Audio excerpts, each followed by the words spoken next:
Tudo bem? Paulinho? Okay. Good morning. Welcome to this first session for the last day of this nice workshop in celebration of Buscaglia birthday. It's an honor to introduce Professor Codina. Professor Codina is a famous researcher in finite element. I remember some years ago when Gustavo asked me about my PhD project here in São Carlos, and then I just say, oh, I am studying projection scheme, monolithic methodology, and then Gustavo, you need to study the Codina papers, and then was a good tip, and then I learned a lot, and then it's a pleasure to receive Codina here for this presentation. The floor is yours. Thank you very much. Well, thank you for the invitation, above all. It's a real pleasure to be here. To start, everybody talks a bit about the relationship he or she has had with Gustavo. I think I'm one of the people in the room that knows Gustavo since longest. We were both PhD students, 91. We were both PhD students, you know. He came to Barcelona and we met then. Then we met in many other occasions. For instance, he invited me to give a course in '97 in Bariloche, and we have also met in other places. And I think I have a privilege that I know. I mean, he reminds me that every time I meet him. So, Adrian Liu was there, was a young guy then. He was 23, he told me. So I think I have a privilege that, a very rare privilege, and it's that Gustavo and I shared written correspondence. But when I say written, I mean handwritten correspondence, you know. I think that will never happen again, you know. That will never happen again. So it's a privilege that will never happen. So it's a real pleasure to be here, Gustavo. So I have also always kept an eye on what Gustavo has been doing. In particular, for instance, let me say, just spend 1 minute saying that I have my eldest son has finished the master in mathematics recently, and in his master thesis, he was very happy to have proved a version of the Gauss divergence theorem on surfaces. And I told him, well, I have a friend that did that, together with Roberto, by the way, in a paper. And he looked at that paper and he was disappointed because he said, yes, they did the same, but in much more general settings. Anyway, so you have that reference in his master thesis. Okay, so let me start. I have doubts about whether I have chosen the right topic. I have said to everybody that I don't know if my presentation is going to be too technical or not. But anyway, it's what I have. So sorry if you get bored. So I'll talk about mixed finite element methods in elasticity, and why I think that in many occasions it's very difficult to stick to the in-soup condition. So that's the message. Okay, so the message is that in many occasions it's difficult, if not impossible, to stick to the in-soup condition, and therefore the alternative is to use stabilized finite element methods. So after the introduction, I will talk about the first formulation, which is a three-field formulation using as unknowns stress, displacement, and pressure. When I consider pressure as a variable, it's because I'm interested in incompressible media. So otherwise, pressure can be eliminated. So in the first formulation, we will consider this three-field one. Then we will move to the stress displacement formulation, eliminating the pressure. This is very interesting because it has two functional frameworks, as we will see. I would like to have time to talk a bit about this side effect, which is improved stress convergence of the dual formulation, because it's important in many applications. We have exploited that a lot in our group. Then this one is the least important one. It's the displacement pressure formulation, which is just a Stokes problem, so we all know about that. I will just say a few words about the extension to finite strain hyperelasticity, and then I will conclude. So for the introduction, let's consider the linear elastic problem in the case in which in infinitesimal strains, of course, in which the variables are stress. So this is in fact the shear part of the stress. P is the volumetric part of the stress, which is represented here. U is the displacement, and epsilon is the strain. So these are the most general variables you can use. So stress, strain, pressure, and displacement. Okay. When, as I said before, when we introduce pressure as a variable, is because we are interested in the limit lambda minus 1 tending to 0. So lambda mu, of course, are the Lamé parameters. So when lambda minus 1 goes to 0, pressure cannot be eliminated. Otherwise, you simply eliminate the pressure from this equation and you plug it in the first one, and you are done. But when lambda minus 1 is 0, that's not possible. Okay. So this formulation has many fields, but of course it can be reduced. For instance, as I said before, when lambda minus 1 is not 0, you can eliminate the pressure in terms of the gradient or the divergence of the displacement. And then you end up with a problem posed in terms of the stress and the displacement, which is very interesting because it has two functional settings, as we will see, the primal and the dual one. You can also eliminate the stress, and then you obtain the reducible formulation. We will not talk about that. And as I said, if the material is incompressible, then pressure cannot be eliminated. Okay? So I will not consider the case in which strains are independent variables, but with all the formulations, the three formulations I will talk about, you can also consider the strain as an independent variable. So which is the objective of this talk? Well, the first is to realize that for any of the three formulations we will talk about, you need to satisfy IMSUB conditions for the spaces in play, for the space for the different variables. If you use the Galerkin finite element method, then these IMSUB conditions must be inherited by the discretization spaces, and that's not easy in general, okay? So often that leads to complicated finite element interpolations. And very often as well, you get out of the, let's say, linear framework, and things are not that easy.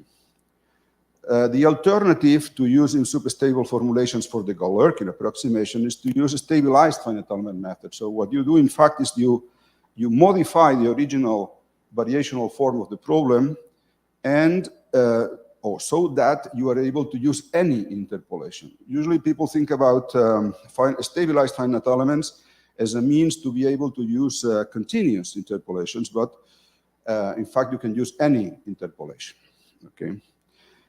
In particular, in my group, we have been using for a long time the variational multiscale framework, which was introduced in '95 by Professor Tom Hughes, but it's a framework. Within that framework, you can develop different formulations.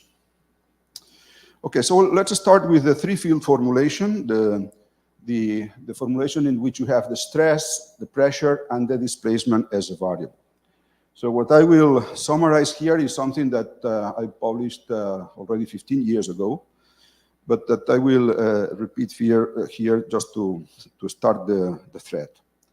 So in this case, the problem is posed in this space. So this is the space for the displacement, this is the space for the pressure, and that's the space for the stress, or if you want the symmetric, the subspace of symmetric tensors, if you wish.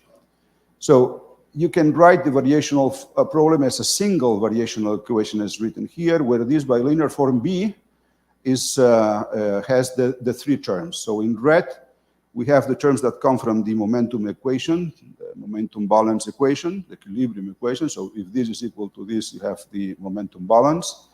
In blue, we have the incompressibility constraint. Recall that we are considering incompressible materials. And in green, we have the constitutive relationship for the shear stress. Okay? So these are the three equations that are written as a single variational equation. When you discretize, suppose that you construct from a certain finite element partition, you construct the discrete finite element spaces conforming, for the sake of simplicity. So these are subspaces of the continuous space. And then, in principle, the Galerkin method simply consists in finding a discrete solution in the discrete space tested with discrete test functions, simple as that. If you look at this bilinear form, if you try to obtain stability, the simplest way is first trying to prove coercivity, and for that you take the test functions equal to the unknowns. So if you take the pressure test function equal to the pressure, these two terms cancel out. If you take the stress test function equal to the stress, this term cancels out with this one. And then you're left with this term only, so that the only control you have in the Galerkin method is in the L2 norm of the stress, which is not much. You have no control at all on the pressure, and you have no control at all on the displacement. So you're lost. That will not work. So this bilinear form is obviously not coercive in this discrete space. So, but we know that the necessary and sufficient condition for well-postedness of the problem is this IMSUB condition. That essentially means that the discrete problem is invertible for all h. So this is not dependent on h, so that means that the discrete problem can be solved for all h at the discrete level.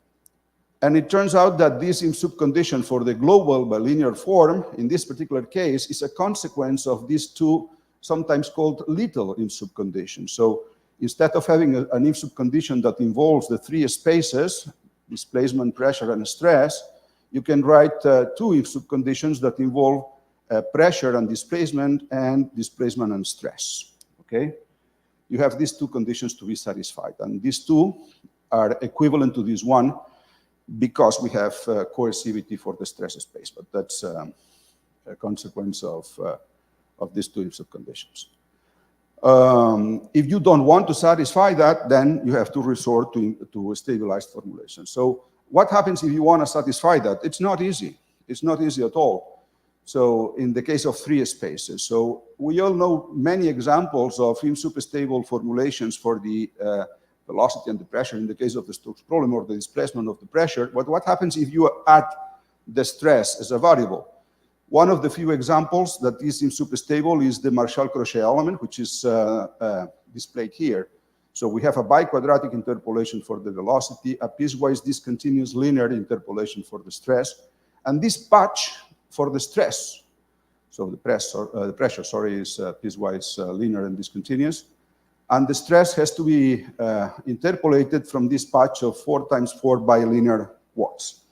So it's not simple. So what we would wish is to be able to have the freedom to choose any interpolation. So any interpolation for the stress, any interpolation for the velocity, any interpolation for the pressure, and most likely the same. Not necessarily the same, but probably the same. And could be also discontinuous, so not necessarily continuous as represented here. Okay, so to devise stabilized finite element methods, the framework that we use is, as I said before, the variational multiscale method. I will not talk about that because it takes a while to explain it. I will just explain the final result, the final outcome. The original idea is to split the solution, the continuous solution, into the finite element component plus something else that is called Socrates scale, and then have a model for this Socrates scale. If you do this splitting, you can write the original variational problem exactly in this way. It's a linear problem, this one. So UH plus U prime is U. So this is the original equation tested against VH. And this is the original equation tested against B prime. So this problem is exactly equivalent to the original one, because of course we have to assume that the space for the finite element solution in direct sum with the space for the Socrates scales is the total space. So that's an assumption that you have to do from the very beginning. That, by the way, is not usually checked at the end. Okay, so that's the original idea. I will not explain the derivation, but in our case, in the case of the stress displacement pressure formulation, that boils down to this expression for the Socrates scales using a certain heuristic reasoning. Can be of different types, can be by approximating the Green's function in some cases, by introducing bubbles. What I prefer is a Fourier analysis, but that's just a matter of preference. At the end, what you have is that the Socrates scale for the displacement is the residual of the momentum equation by this parameter. This residual, by the way, is projected onto the space of subgrid scales. I will talk about this now. The subgrid scale for the pressure is the residual for the continuity equation R2 multiplied by this parameter.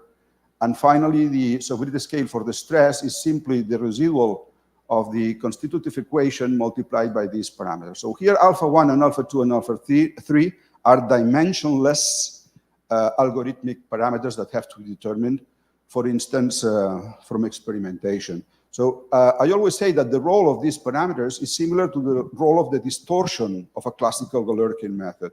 Of course, if you have a certain order of interpolation, you expect a certain convergence rate. And in this case, the convergence rate that you obtain when you do the analysis is perfectly reproduced.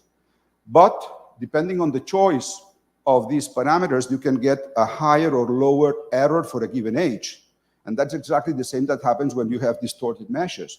If you have a very regular mesh, you have, let's say, the optimal error. And if you distort the mesh a bit, then you have the same convergence rate, but most likely with a higher error. Okay, so these parameters are important, but not that important. Okay. In the case of discontinuous interpolations, you have to introduce jumps. I will do that in none of the cases. Okay, and the other thing that is important for us, but this is a particular choice, is that we take the space of subgrid scales as L2 orthogonal to the finite element space. That in many cases is very important, in others it's not that important, but that's what we use in all problems. So if just repeating the previous expression, but replacing the residuals by their expression and using the orthogonal projection, what we finally have is this, okay? So this is the residual of the momentum equation. You don't need to put the orthogonal projection of the forces, because if you don't put them, you have the same order of convergence. That's the residual of the continuity equation, the conservation of mass. And that's the residual of the constitutive equation. And observe that I haven't put the stress here, because in the equation, whoops. Come on, I don't have this equation here. You know, the residual of the constitutive equation involves the stress, but the orthogonal projection of the stress is 0. So that's why I haven't put that, and that's useful in this case. Sorry for going back so much. Okay, so that's the expression of the subgrid scale. So the only thing you have to do now is to insert these expressions into the discrete variational form of the problem, and that's what you have. So the problem we will finally solve is this one. B in black is the bilinear form of the Galerkin method. In blue, we have the new terms, and the algorithmic parameters are highlighted in red. Okay? So that's the problem that we will finally solve. This bilinear form is called B step. Okay? And then you do the analysis. I will go very rapidly through that, and the analysis shows that the method is perfect. So first you define what is usually called the stabilized norm, which has the L2 norm of the stress that comes from the Galerkin method. But then you also control the gradient of the displacement, the symmetric gradient, which is what you want. Also the divergence of the displacement. In fact, this is unnecessary if you have that, but you can also put it. And then you control, in principle, you control the residual of the momentum equation. But we will show later that, in fact, you can control the pressure and the divergence of the stress separately. Anyway, first you prove stability in this norm. Of course, stability is proved in terms of an in-sub condition for any interpolation. So this is true for any interpolation for the stress, the displacement, and the pressure.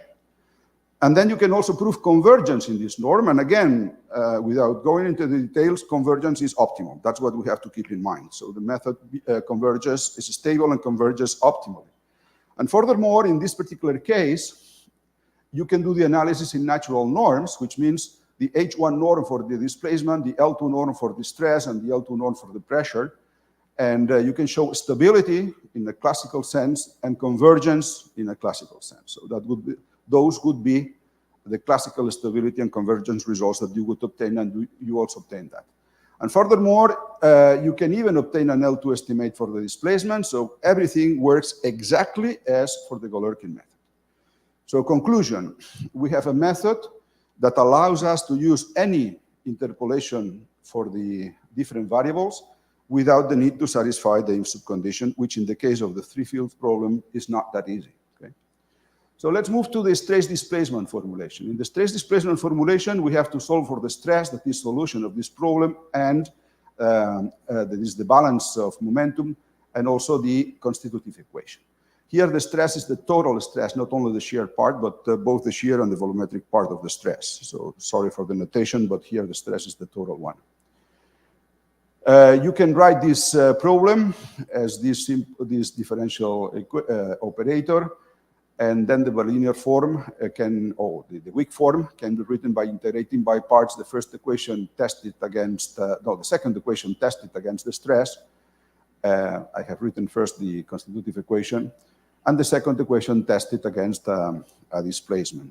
This is equal to the bilinear form of the problem plus boundary terms. And here, two possibilities arise. You have two options here. The options are, you can either integrate by parts the divergence of the stress, or you can integrate by parts the symmetric gradient of the velocity. So the first term is comes from the constitutive equation, nothing to say here. And in the first option, we don't integrate by parts the gradient of the displacement, and we do integrate by parts the divergence of the stress in the momentum equation, okay? So that's what we do in the first option. And in the second option, what we do is we do integrate by parts the gradient of the displacement, so we move this symmetric gradient as a divergence for the stress test function with a plus sign here, and we don't integrate by parts the divergence of the stress. This we call this the primal problem, and we call this the dual problem. So this, the reason for this nomenclature is that if you write the problem in variational form, one functional is related to the other through the classical Legendre transformation. Okay, so it's a usual duality. The nice thing here is that you have two different functional frameworks. If you look at the first term, you see that displacement need to be in H1, and stresses need to be in L2 only. This is the same as the functional framework for the previous problem. But in the second case, the stresses need to be in H dip, so they have to be L2 with divergence in L2, and displacements can be only in L2, okay? So the functional framework is quite different. And as a consequence, in the primal form, the displacements are essential boundary conditions, Dirichlet boundary conditions, whereas for the dual form, the essential boundary conditions are on the normal components of the stress. That is what appears here for the test function, okay? So we have these two functional frameworks for the same problem, okay? And they have, if the solutions are smooth, they are the same, but if the solutions are not smooth, they may not be the same, okay? So this is a summary of the two functional frameworks. So the space for the displacements in the primal form is H1, for the stress is L2. This is the bilinear form in the primal form. These are the fluxes in the primal form, and the Dirichlet functions in the Dirichlet conditions for the primal form. And the space of traces, which I will not need here, is H1 half. For the dual form, however, the space of displacements is L2, the space of these traces is H dip. This is the bilinear form. The fluxes are the displacements, and the Dirichlet conditions are the normal component of the stress. And the space of traces is H-1. Anyway, we will not need that. So we need, of course, in-sub conditions. For the problem we will post, it can be shown that we only need the little in-sub conditions. Those imply the global in-sub conditions, and we have these two cases. This is for the primal form, and this is for the dual form. So for the primal form, it's pretty simple. So for the primal form, you take a space for the stress, you take a space for the displacement, and you take the stresses that are gradients of displacements, and you're done. Okay, so that's very easy. However, for the dual form, finding displacements and stresses that satisfy this little in-sub condition is not that easy, and that leads to the classical methods in the classical mixed finite element methods, which are extensions of the Rabiato-Mao-Bretzi-Douglas-Marini pairs to elasticity. We are dealing with the elasticity problem. However, dealing with elasticity is not that easy. This is an example of inf superstable inelasticity. This is the so-called Arnold-Winter element. So which are the degrees of freedom that you have to use here? For this displacements, it's easy. This is in 2D. For the displacement, you have internal degrees of freedom at 3 points in 2D, so that you have a piecewise linear displacement interpolation discontinuous. And for the stresses, what you have to choose is represented here. You have to choose the nodal values of the stress. We have 3 components of the stress because of the symmetry. So you have 3 components of the stress. Then in the interior, you have 3 unknowns, but which are not the 3 nodal values of the stress, but the 3 means of the 3 components of the stress. And you also have to interpolate with the moments of the normal component of the stress of order 0 and order 1, which are represented as these arrows here. So this is an example, perhaps the most known one, of inf superstable element inelasticity. It's an extension, let's say, of the classical Rabiato-Mao elements, but it's not that trivial, okay? And to implement that, you see, in this paper, they deal about the implementation. So these guys wrote a paper about how to implement this element, you know? This is a paper from 2008, I guess. Yes, 2008 in computer methods. So, and the title of the paper is Implementation and Numerical Verification. So it's, it's not that easy. I'm not going to say that it's impossible, but it's not that simple. Okay, so I will not introduce the details, but what would happen if for the 2-field formulation you use the variational multiscale framework with orthogonal with the scale? So without going into the details, the thing is that you have the bilinear form of the problem of the Galerkin method plus additional terms. So you have these additional terms, divergence of a stress test function, divergence of a stress with the orthogonal projection, symmetric gradient of the displacement test function, symmetric gradient of the displacement. And you have also boundary terms in case you want to use discontinuous interpolations. And here, what I wanted to highlight is that you have a length scale, L. And that length scale that is free allows you to mimic the primal and the dual setting of the problem in the discrete variational problem. It turns out that if you choose this L equals to H, the element size, you are mimicking the primal setting. And this is easy to understand because here if you take L equals H, you don't have control on the divergence of the stress. But that's not what you want because the stress is only in L2 in the primal form. Whereas if you take L equals to a fixed mesh size, you can intuitively guess that this term will allow you to get a stability on the divergence of the stress. And you want the stress to be in H dip in the dual form. So changing from L from H to a characteristic element length allows you to switch from the primal to the dual form, which I found very nice when I first started looking at this program. And in fact, we have these results. I will summarize them. This is the error in the stress, the error in the displacement, the error in the divergence of the stress, the error in the gradient of the displacement. It turns out that for the primal form, you have optimal convergence as soon as the order of interpolation of the stress is equal to the order of interpolation of the strain -1, which is the usual situation in the primal form. And in the dual form, you have the opposite. It's also optimal as soon as the stress is 1 order more than the displacement.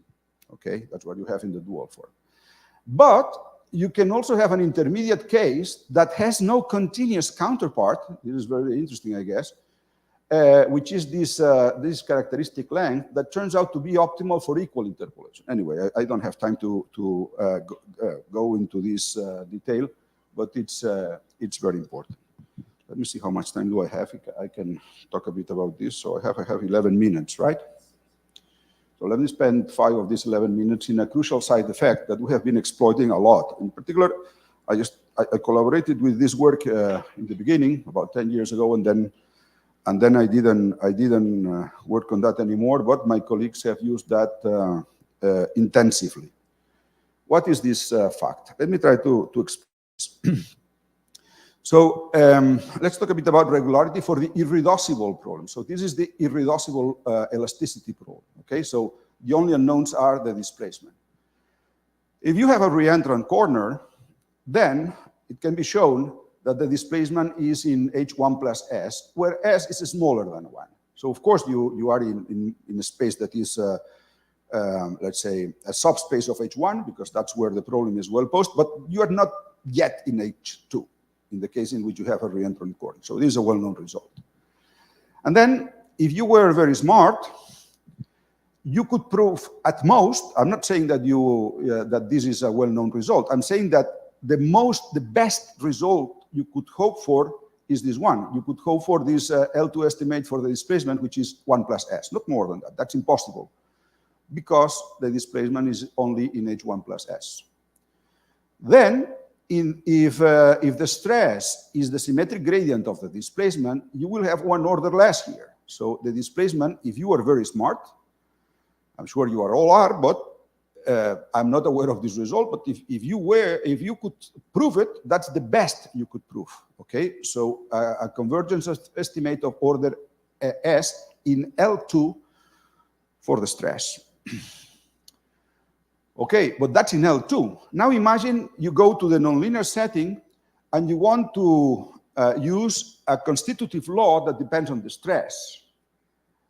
For instance, damage, not to talk about plasticity. Then you need the stress pointwise. And then you need to have convergence pointwise. Not L2 convergence, but convergence pointwise. So now you ask for the exponent R, in which you can prove convergence of the stresses in L infinity, so pointwise. So that means that the stresses have to be in that sub of space. So the derivatives of order up to R are bounded, are in L infinity, okay? Okay, but we know that the displacement is in h1 plus s, which is w1 plus s2, because we're working in n2, and therefore the stress is going to be in w1 2, excuse me, s2. So now the question is, for which, now we want to increase the Lebesgue space, okay? We want to increase the regularity of the Lebesgue space, of course, at the expense of decreasing the exponent R. Now the question is, for which R does this hold? And the answer is provided by Sobolov's embedding theorem. It says that this holds if R is smaller than S minus D over 2. D is the space dimension. If D is at least 2, of course, this is smaller than S minus 1. So we are in a problem because R has to be smaller than S minus 1, but S is smaller than 1. What does that mean? That means that the stresses cannot converge pointwise. It's simply impossible. Simply impossible. If you have a reentrant corner, you cannot have convergent stresses.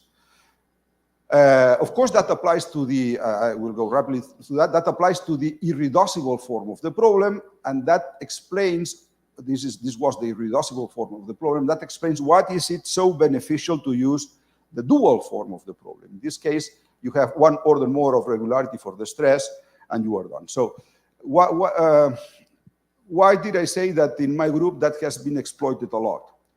Because when dealing with nonlinear constitutive laws, damage, cracks, fracture, and so on, it has become crucial, absolutely crucial, to use the dual form, okay? But obtained through stabilization. Okay, that is the simplest section of this talk. So that's the displacement stress formulation. So we know that's the Stokes problem. I will go rapidly through that. So in the displacement stress formulation, displacement pressure formulation, in the displacement, assuming the fluid the material to be incompressible, this is the problem that we have to solve. This is the classical Stokes problem. It's very well known. The bilinear form of the problem is given here. The finite element approximation is a standard, and the stabilized finite element approximation that we proposed is written here, where the stabilized bilinear form is this one. So we have the Galerkin contribution, plus let's say the residual of the continuity equation. You can put this orthogonal projection or not, because it's exactly the same, because the orthogonal projection multiplied by this term is equal to the orthogonal projection by the orthogonal projection, of course. And then here you have the residual of the momentum equation. Okay, so this is the stabilized method we proposed for the Stokes problem, in which we worked more than 25 years ago. So that's what we analyzed 25 years ago. So taking these parameters tau p and tau u as given here, where C1 is an algorithmic constant, you can prove all you want to prove, although you have to prove it in this so-called stabilized norm. That's a stabilized norm in which you can prove everything.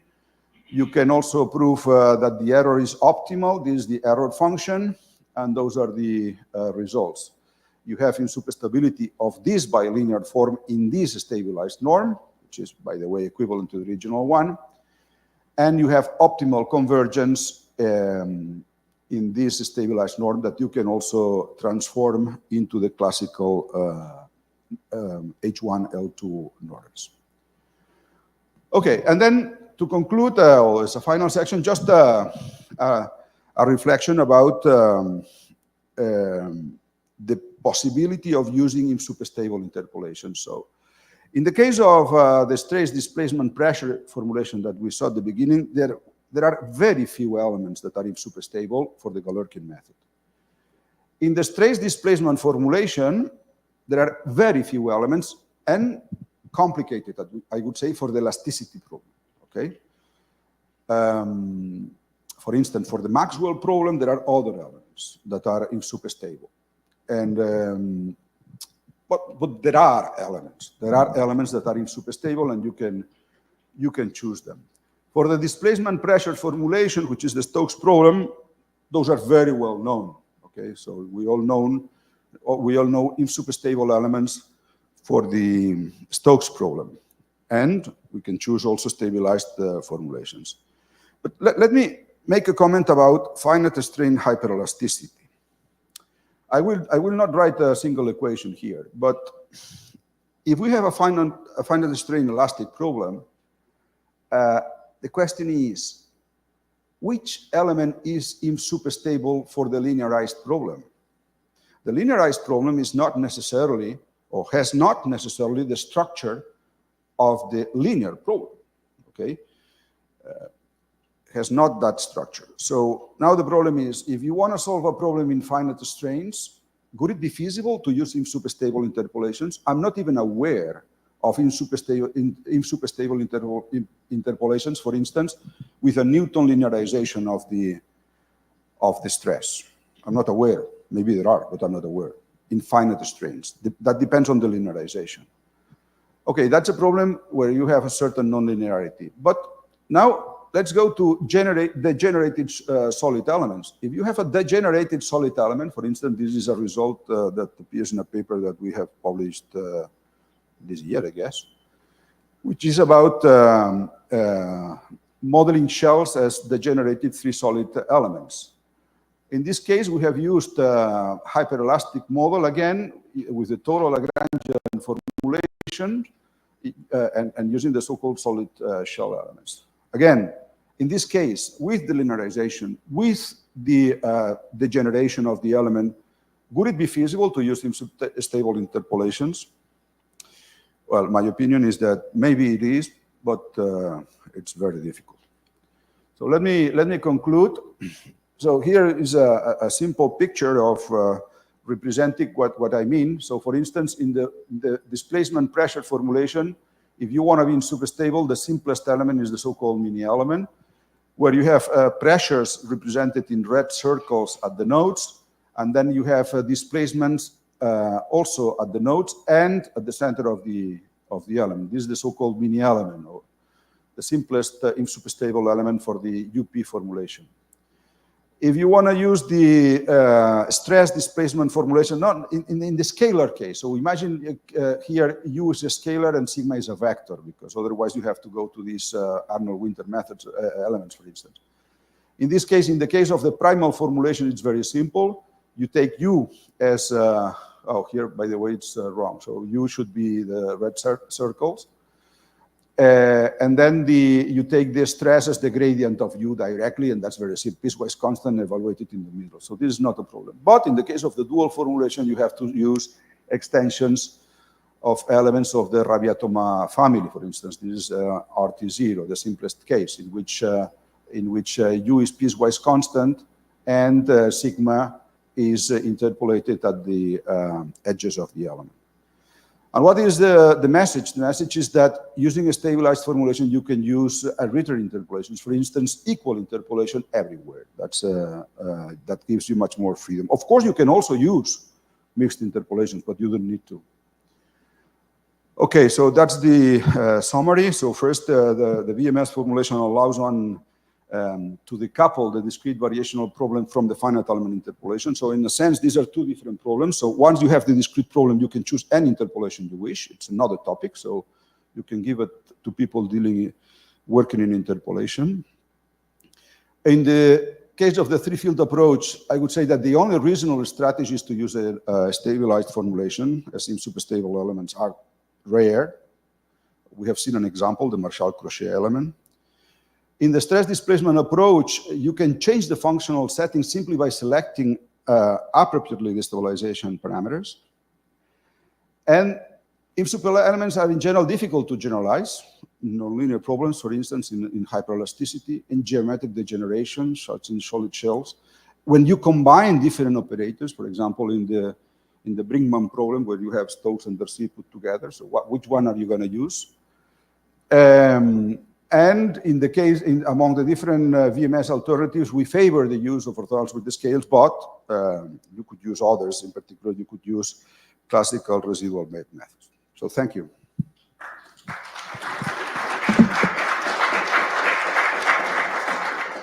We have time for just one quick question, if someone. Okay, Vitoriano.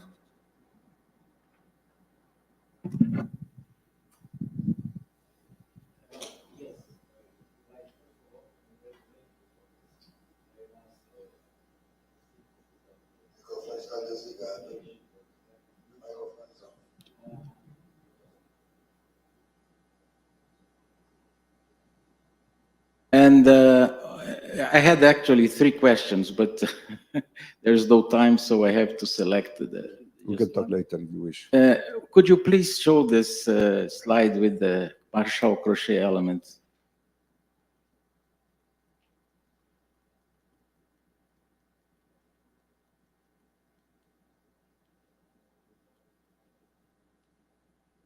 Yes.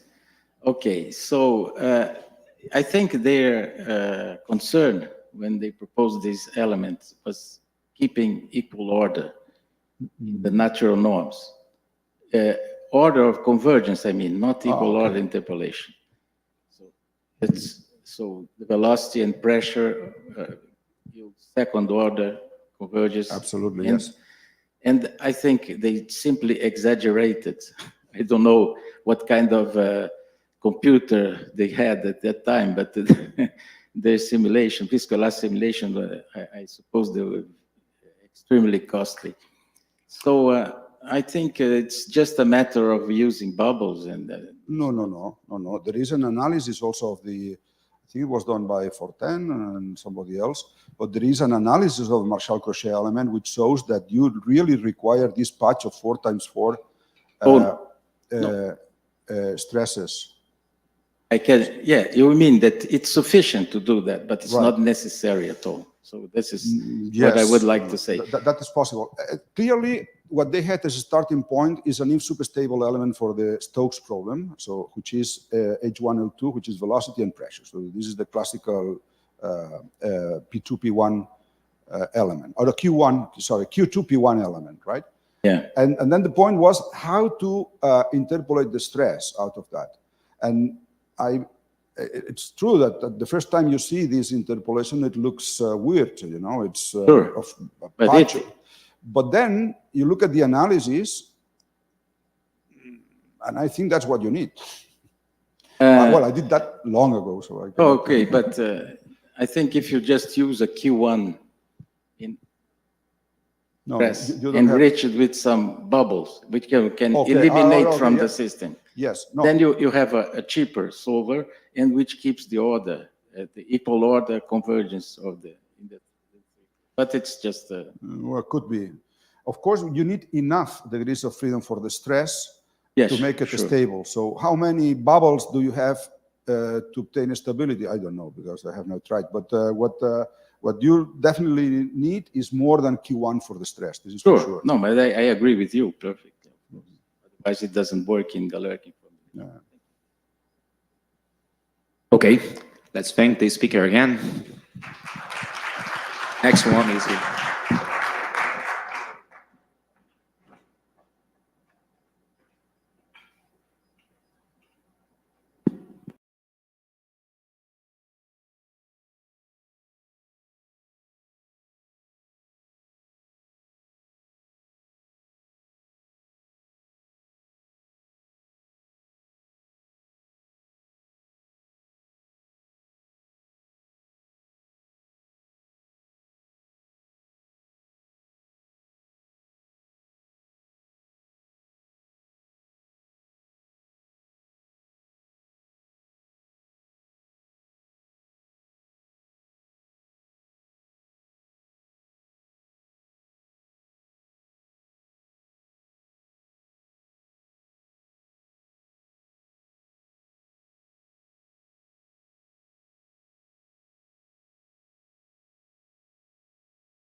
Yeah.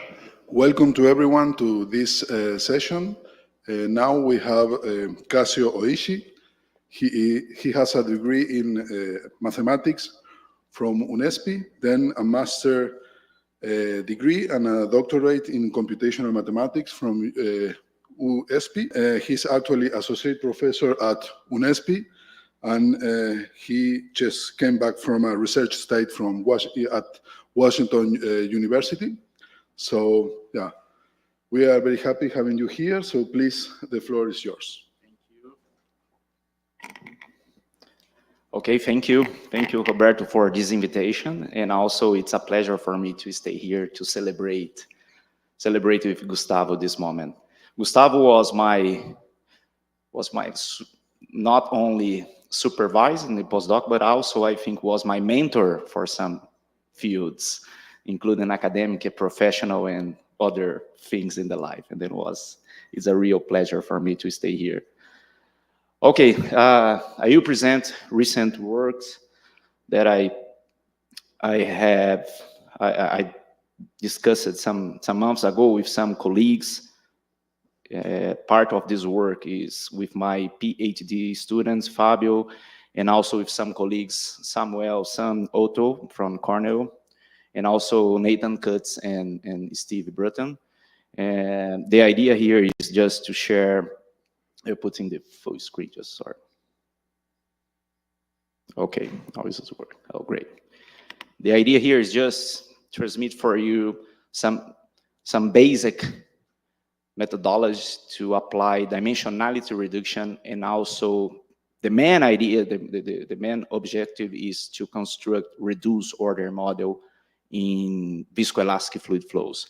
But as you know, we need, the first step is to construct this data-driven model. Then we needed to use some dimensionality reduction. And then the first step is just to construct this, and after analyze the dynamics of the flow using reduced order model.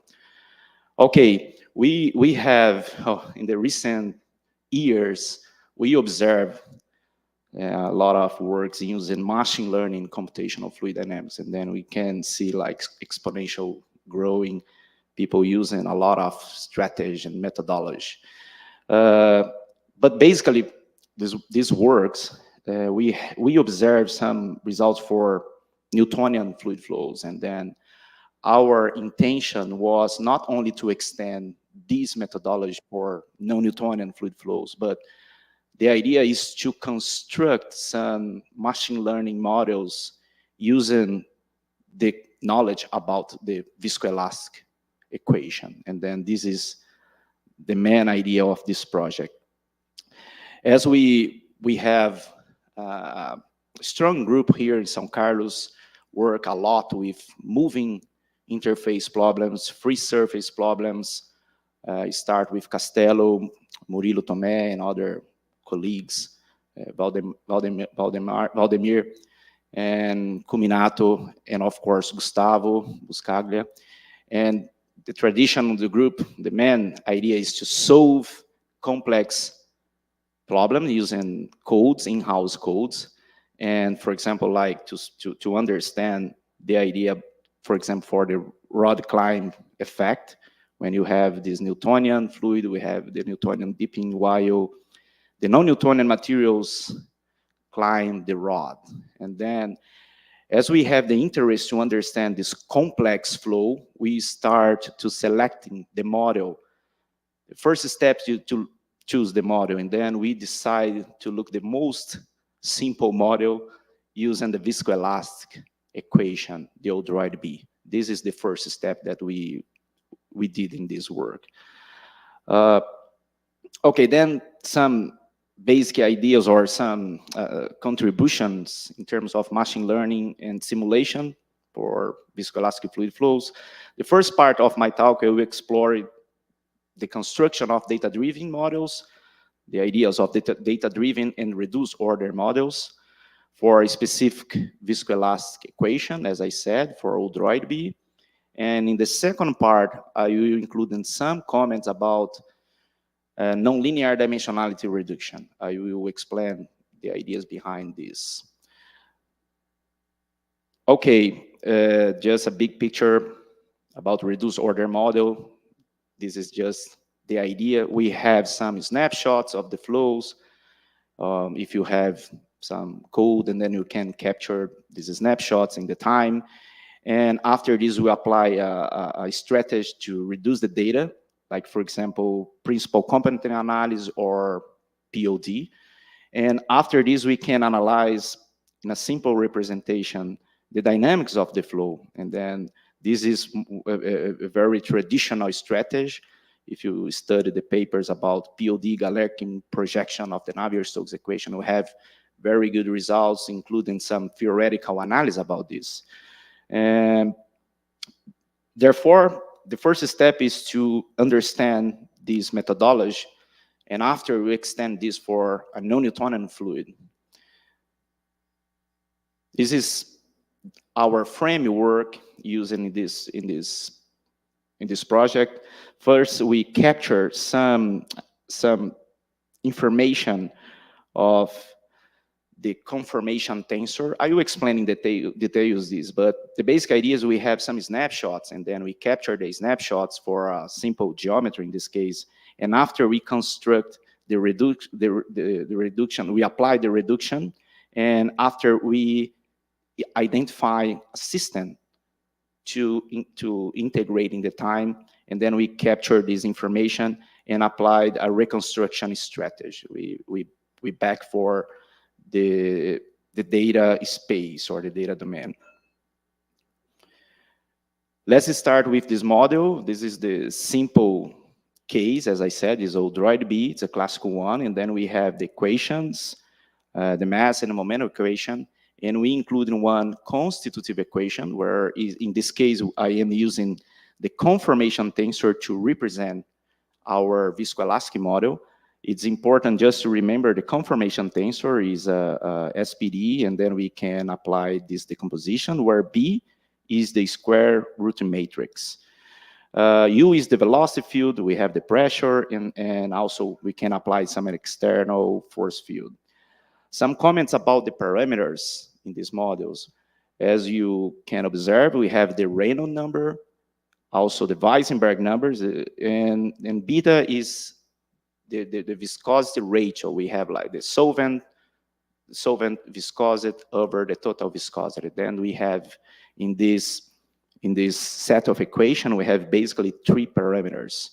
And then our intention is to construct the reduced order model, including some information of this parameter from the data. And this is the challenge. Okay, we first selected the model. After, we needed to select the flow, and we decided to start with a very simple geometry. It's a classical benchmark in viscoelastic, mainly when we are interested to analyze the extensional flow. And then this 4-row mill, it's important to look for close to the stagnation point, the effect of the stress or the viscoelastic stress. As we can observe in this map, in this parameter map, we have 2 variations. We have the beta and also the Weissenberg number. And according to this variation, we can see the transition in different regimes. First one, we have the steady flow, or the steady flow in yellow star. But you can observe if you change the Weissenberg number, in other words, if we include in more elastic information for the flow, we can see this transition from the steady to oscillatory. And now, if you continue to increase in the elasticity, if you continue to increase in the Weissenberg number, you can observe some aperiodic flows in this geometry. I will show some results about this. Then we have 3 regimes in this simple geometry when we are using the viscoelastic model, like, for example, Odroid B. Just basic information about the flow. If you include in one sensor in the stagnation point, like in the middle of this geometry, and then you capture in the time, you can observe, we plot the conformation tensor, the component, one of the component of the conformation tensor, and you can see if you increase it, the elasticity, if you increase in the Weisenberg number, you can see this variation in these regimes. No, you can see the steady to oscillatory one, and finally this more chaotic one. Okay, now talking about the dimensionality reduction. The first part, we apply a linear version of dimensionality reduction. It's a very classical one, the PCA or POD. We have you need just to know some basic linear algebra contents. You can apply this based in singular value decomposition. And observe that we are using the components of the matrix B. And then we have the BXX, BXY, and BYY. But we capture this you organize some snapshots. Our state vector basically is just the components of this tensor. We organize the matrix, and then we apply the math of snapshots to analyze this eigenproblem. And finally, we construct this information of the flow according to the variation of the data, according to the variation of the parameters, basically.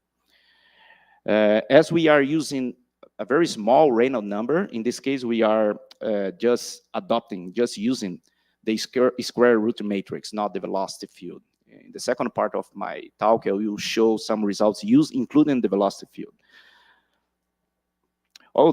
Some pictures about, or the information about the spatial modes and also the temporal modes.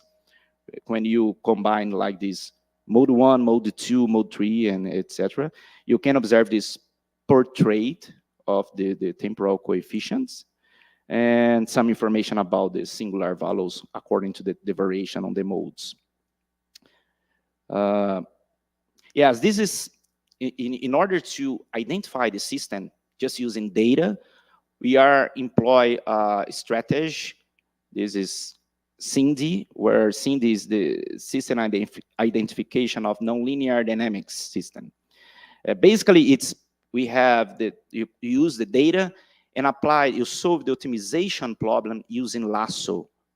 And then if you have some knowledge about the optimization problem, this is just one sparse regression strategy. We construct the optimization problem, but you are including regularization term just to impose the sparsity on the system. Our intention is just to construct more compacted system, and then this is the idea to include in this norm 1 as our regularization in this case. But we extend this idea including some parameters in this framework, and then now we decided to use, we construct a library of candidate functions, including the information of the temporal coefficient and also some parameter of the flow. For example, you can include in the Weisenberg number or the Reynolds number or the beta. Our strategy is, in this case, is just using the Weisenberg number. Then this is W, where W is just 1 over the Weisenberg.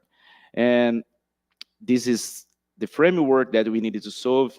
Observe that in this case, we are just adopting 2 temporal coefficients. And then the idea is we have the data, we are reducing, and then the system, the final system, is just a dynamical system with 2 variables, where you can be able to integrate in the time this system and then reconstruct or just predict these terms in time, and then reconstruct the spatial temporal fields.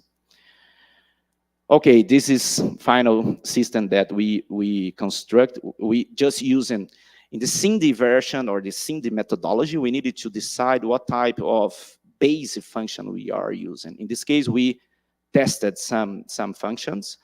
And finally, we analyze in terms of stability. We included just a linear part and also some cubic terms to construct the final system. And then we have this but basically we have separating this linear and cubic terms inside. Observe we have the W, where W is related to some parameter on the flow. In this case, as I said, we are using the Weisenberg number, but you can just change for Reynolds or the beta. if you want. But as we are looking for more information about the elasticity, we fixed the Weissenberg number. Okay, then I will show some results about the temporal coefficients. In this case, I am plotting some results using just two modes, A1 and A2. And white we have the data, in blue we have the Cindy results. We can observe a good agreement for this transient behavior of the modes. We can also using these two modes and extend to construct or to using some learning strategy just to capture information about the other modes. Like, for example, if you have A1, A2, you can construct information for A3 and A4. And then I plot some results using 4 modes. To look for the stability in the time, we captured information in Lyapunov function. As I plot here in the time, you can see the strategy can construct a stable system, as I can say in these words, but it's just because keep this information in the time bounded, and then we can produce some prediction using this strategy. Note that we have more than 16,000 grid points and 2,000 snapshots, while the system uses just, as I showed in the previous slide, we have just this simple dynamic system just to be solved, and then you can capture information. And then it's very efficient compared with the full simulation. Okay, this is some results when you compare the data and the Cindy reconstruction. As I said, we are using the POD now, and then you can reconstruct the field in a simple way. And the error is, the maximum error in this case was less than 2%. Then this is a good indication that we can extend this idea for more complex problem. And then we use, this is just some results for the trace of the conformation tensor. Then we can see the Cindy can capture the main signatures of the flows in this more oscillatory regime. Then it's more simple regime, but the model can capture correctly. All right, but after we try to extend this idea in terms of the not only interpolation in parameter, but mainly in terms of extrapolation. This is a challenge for machine learning models, and not only using some values in the interpolation range, but when you are extend the results. And then observe that we have, if you increase the elasticity, we can observe some variation in the temporal behavior of the component of the tensor, the conformation tensor. We have, for example, more oscillatory regime, but if you increase the Weissenberg number, we can observe some aperiodic behavior in the flow. And then we applied the same system that we identified just to see if you can capture the portraits or just information about the modes.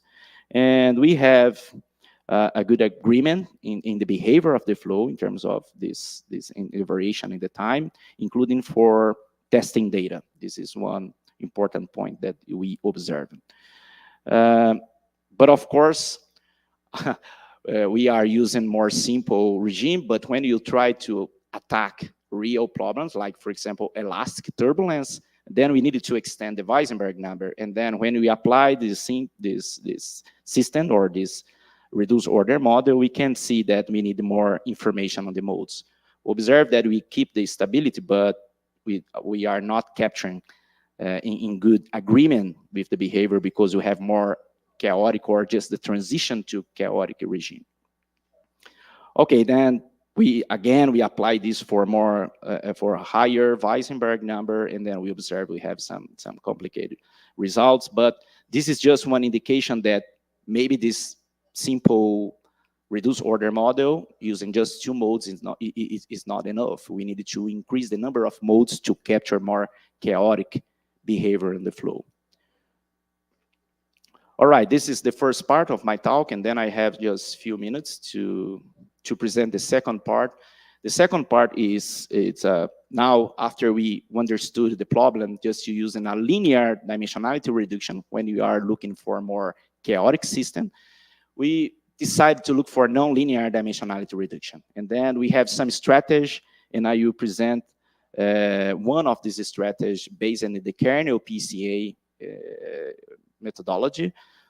This is just a summary about the PCA, and then the PCA is linear, as I said, and then we can extend this looking for a different strategy using the kernel information. And then we use classical methodology, this kernel principal component analysis.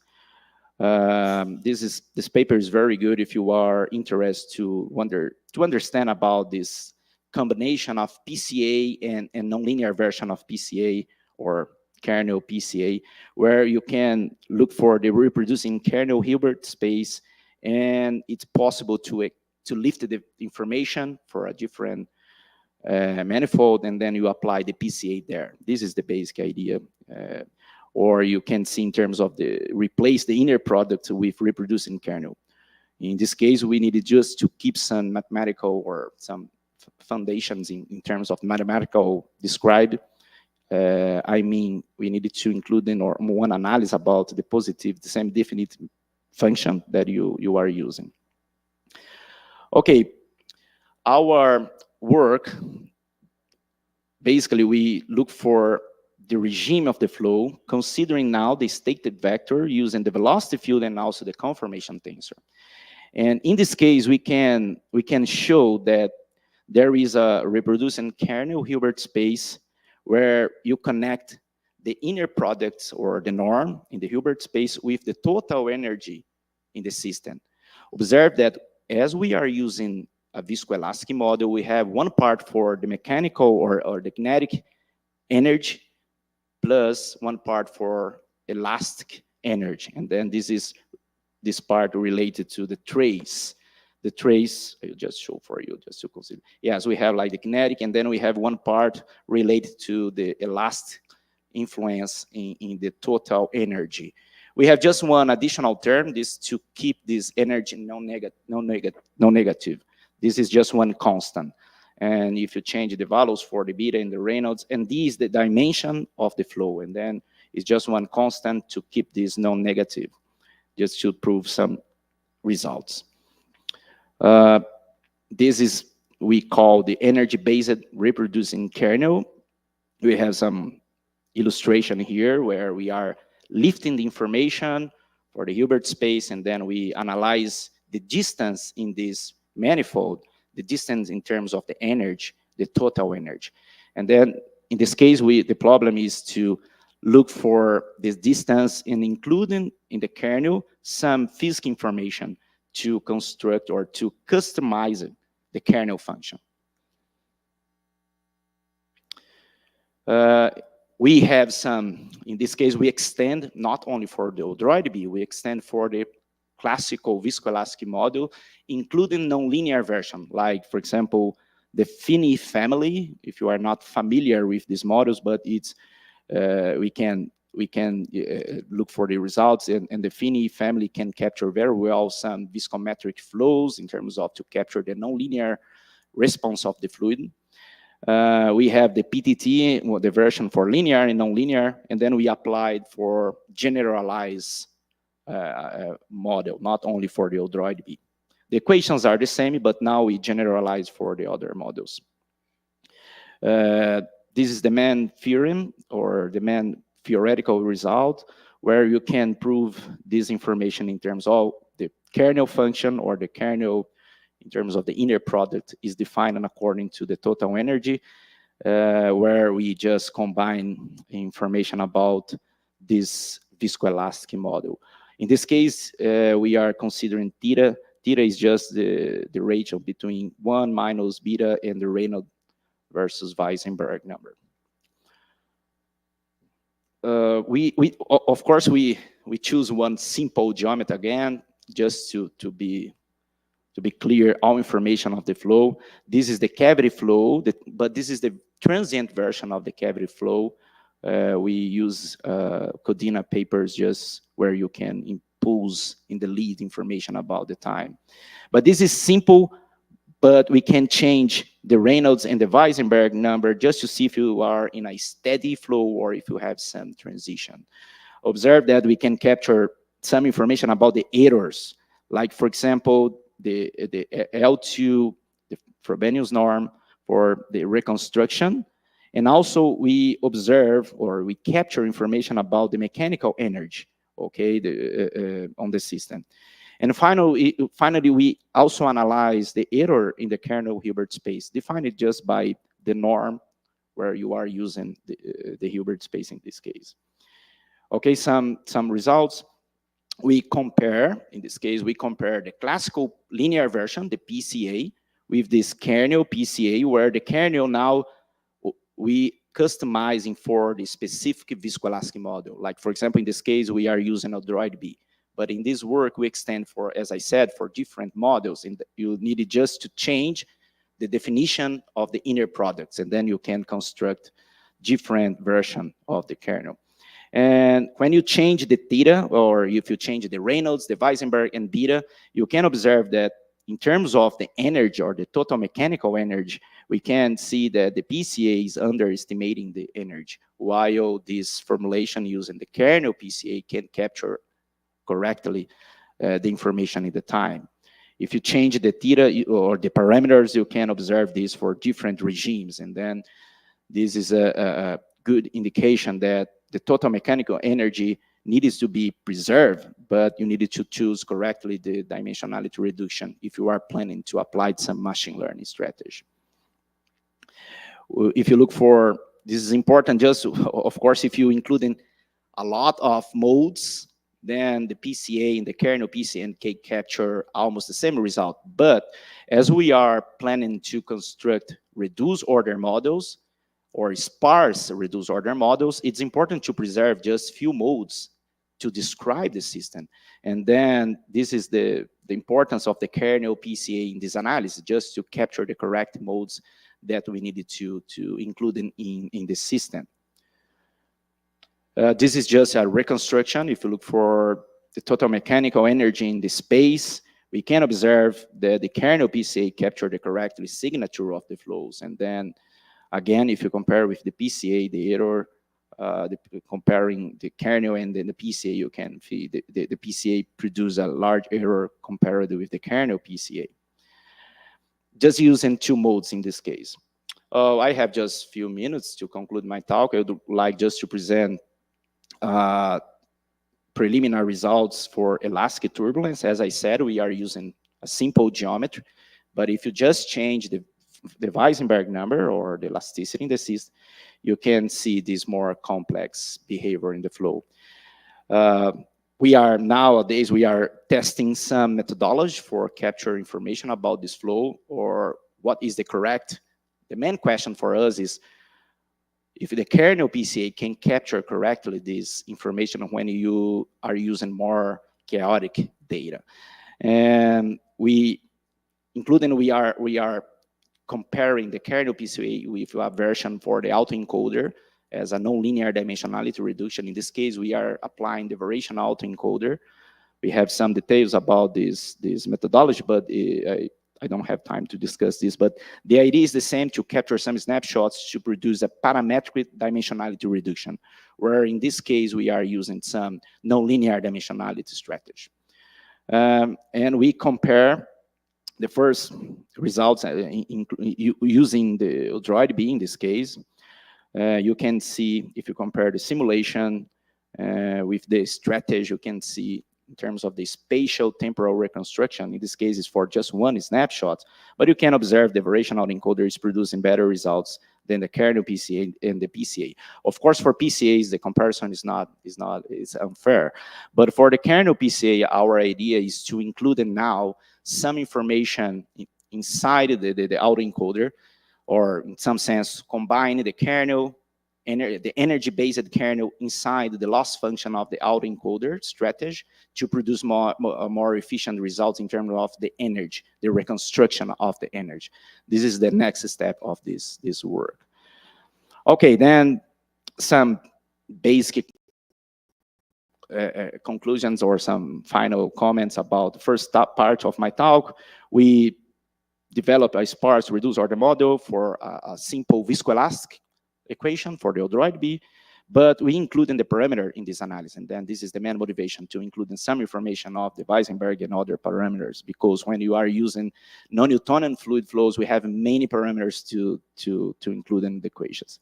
We have, of course, some limitations. We are now working with more complex geometry using in viscoelastic benchmarks. In the second part of my talk, I have some few comments. We first analyze a kernel PCA version where we are using the energy, and this is important to reconstruct correctly this physical information. I did not discuss in this talk the pre-image problem. That is a very classical problem for the dimensionality reduction when you are using a non-linear version. But we, in the paper, we prove some basic results for linear to reconstruct and correct using our kernel, our customized kernel. And also we have some results for the FINI-P and FINI families and GIZI, because the other models in the work. Finally, I would like to say again, thank you, Gustavo, for many moments where we talking about the life, not only academic discussion, not only CFD, but also for some things about related families and friendship. Thank you so much. I am super happy to be here and to stay one more year with you, and God bless you.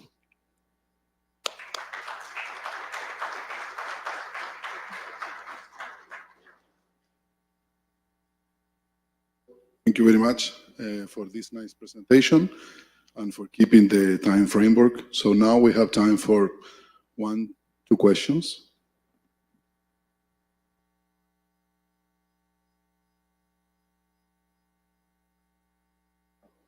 Thank you very much, Casio, for all the comments and friendship over the years. I was intrigued by this way that it produces the low-dimensional dynamical system, and by construction it isn't stable. I know about this. Could you explain? Yes, in terms of stability, we analyze. I have some, maybe some comments here. I skip some comments about this analysis. When you produce the reduced order model, we have this condition. It's a sufficient condition. Yes, and then we just analyze looking for the system and the coefficients, and we produce some basic theoretical analysis for the system I just showed for you. Yes, in terms of the coefficients, we impose some restriction on the coefficients to keep that. Yes, this is the idea. And then we analyze the parameters or inside, and also the coefficients of this system to keep this. This is the reason to choose the linear and the cubic one. If you include like quadratic terms, you can prove that, oh no, it's not stable in terms of the Lyapunov function. And then in this case, we just using the linear and the cubic. But another problem is, okay, you needed to test, yes. And then nowadays we are working in this strategy to select correct the base to keep the stability on the system. In other words, we start with all type of functions, linear, quadratic, cubic, etc., and trigonometric function, and you delete according to the optimization or some restriction or constraining the optimization problem. Just looking for the stability of the system, basically in terms of the Lyapunov function.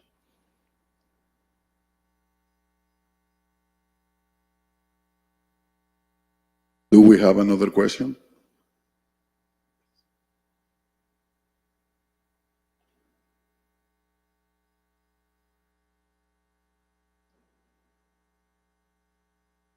You, Casio, very interesting. This is just a simple question. You did it in 2D, right? Sorry? It's two-dimensional, this problem. Yeah. Would it be too difficult to do in 3D? Do you have an idea? I think the main problem, now we are using the Basilisk code nowadays. Then we start with the in-house code, just 2D, because you don't have this 3D version. I am waiting for Castello code. But anyway, we applied some results for 3D using the Basilisk. The main problem is in terms of computational efficiency, yes. Because as we are using many parameters. We have the snapshots in the time, but also we have the variation in the parameters. The dimensionality reduction is not for just one set of data.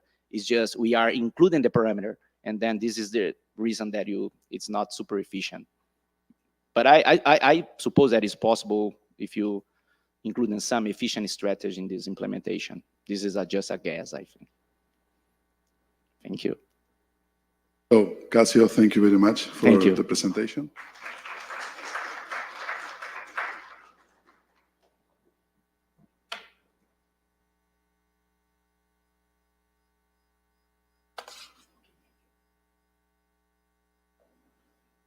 Yeah, so now we have another presentation. It's a virtual presentation. I don't know whether Mario is there.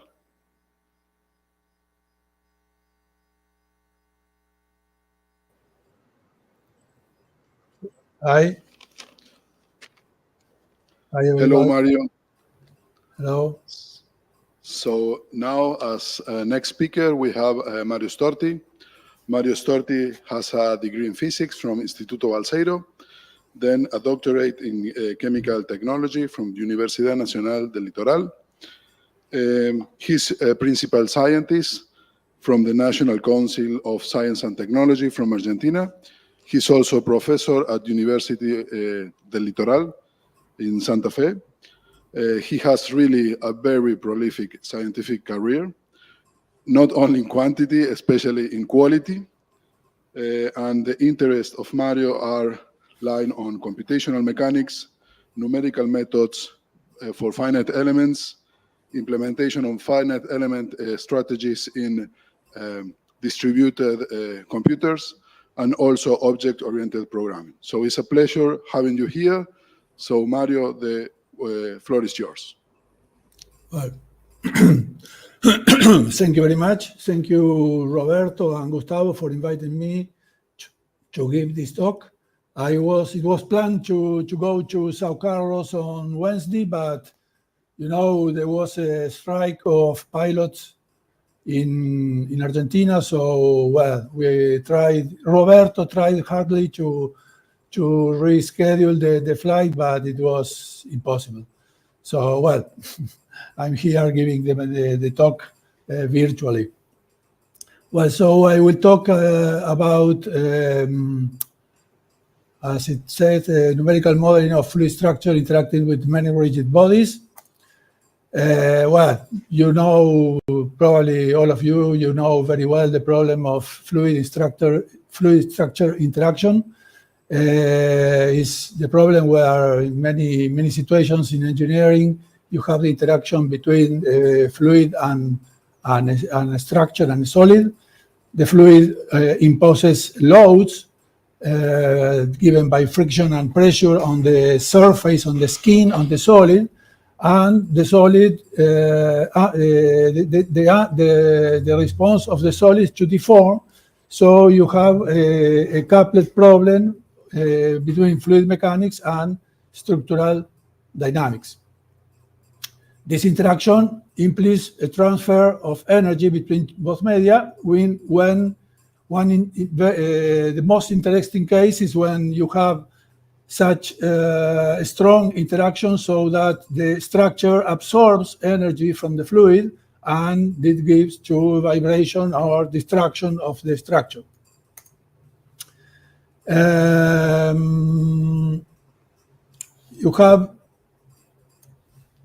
There is a variety of strategies to cope with fluid structure interaction. One is the most simple is to have partitioned scheme. It means that you have the explicit treatment of the coupling, but this can cause stability restrictions to the coupling. A special case in fluid structure interaction is the case where the bodies are the structure are rigid bodies.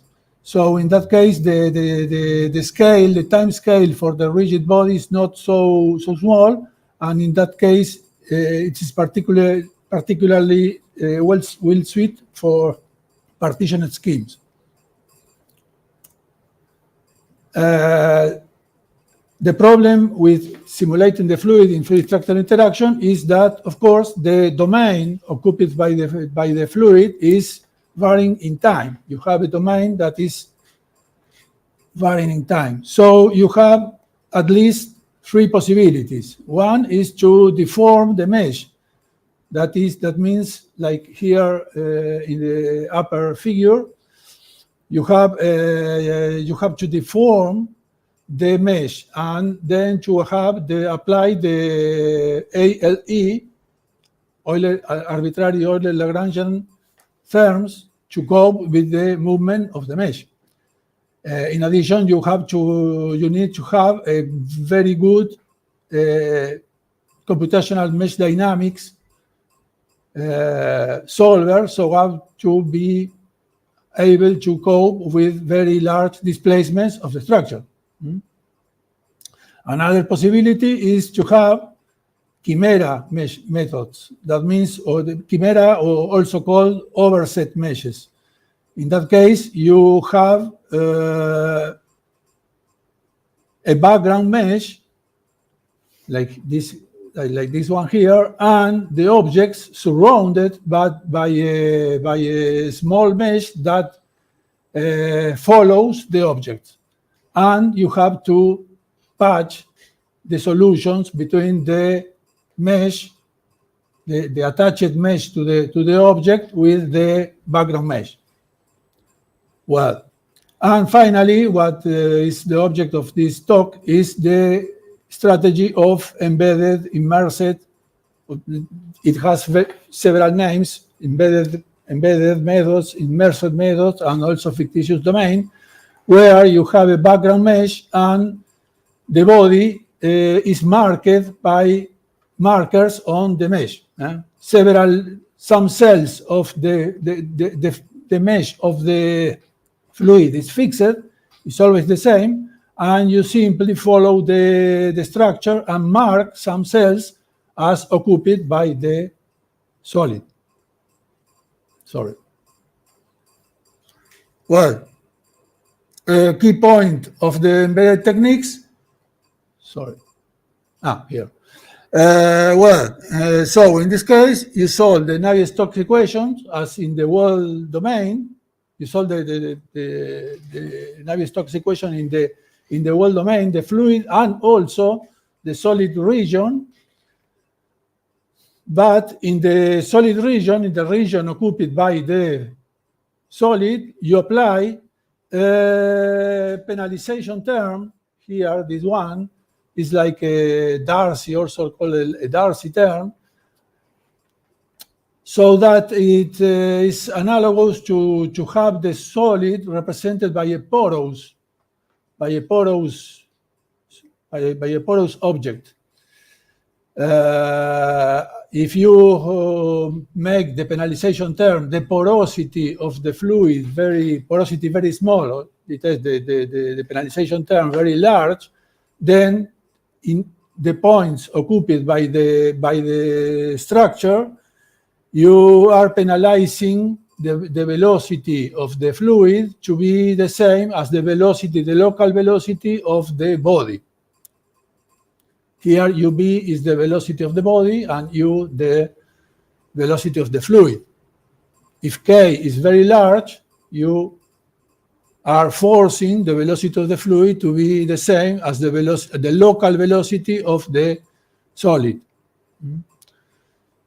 Perhaps, for instance, if the body does movement, an imposed movement, and it's a rigid body, you have at each point occupied by the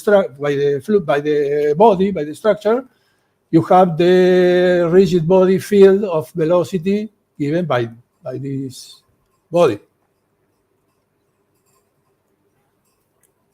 So this is the strategy that we use. A key point of the embedded techniques is to be able, now you can, with this model here, you can, if you know the movement of the body, you can solve the equations of the Navier-Stokes of Navier-Stokes and force the fluid in the regions occupied by the fluid to follow the movement of the body. But now, to move the body, to couple the structure with the fluid two-way, you need to compute the forces on the solid, on the body. When using a penalization term, well, the penalization term can be seen as a restriction.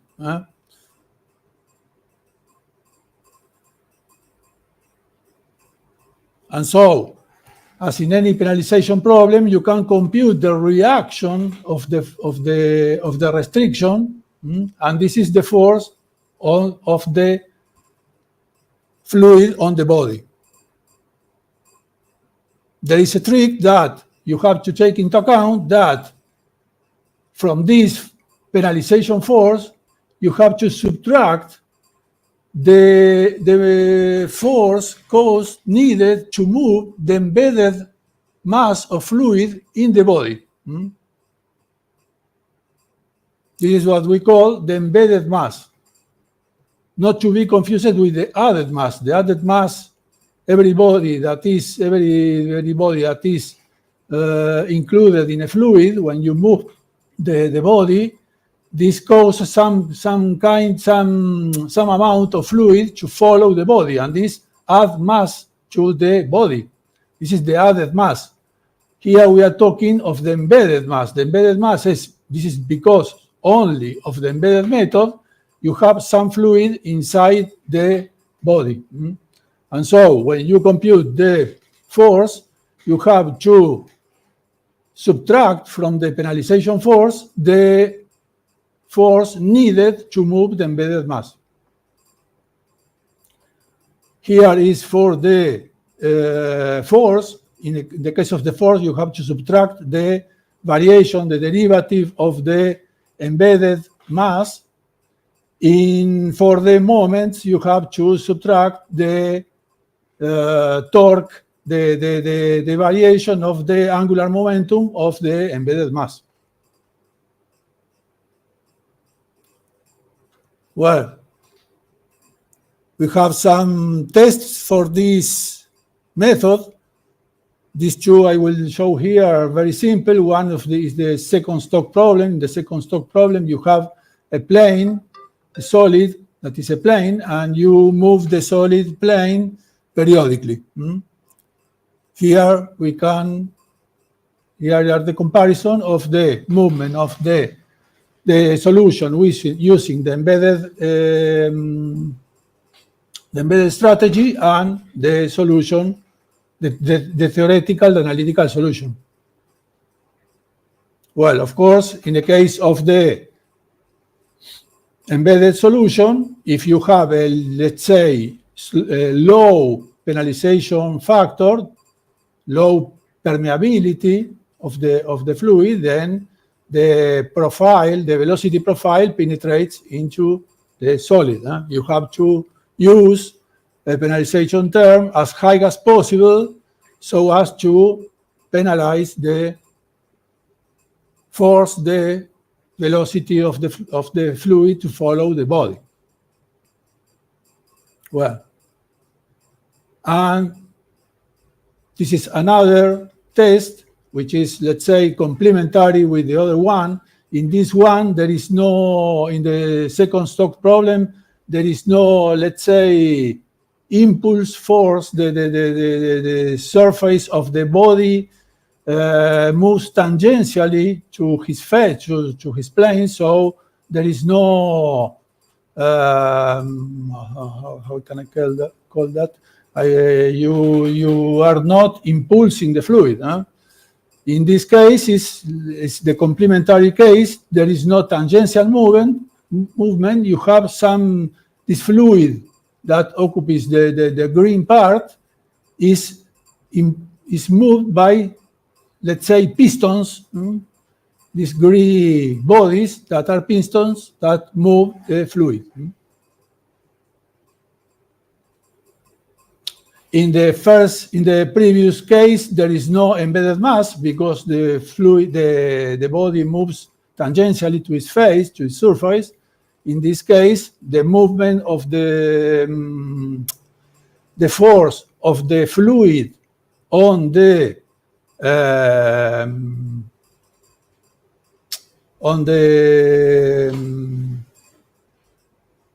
body is purely added mass and also embedded mass.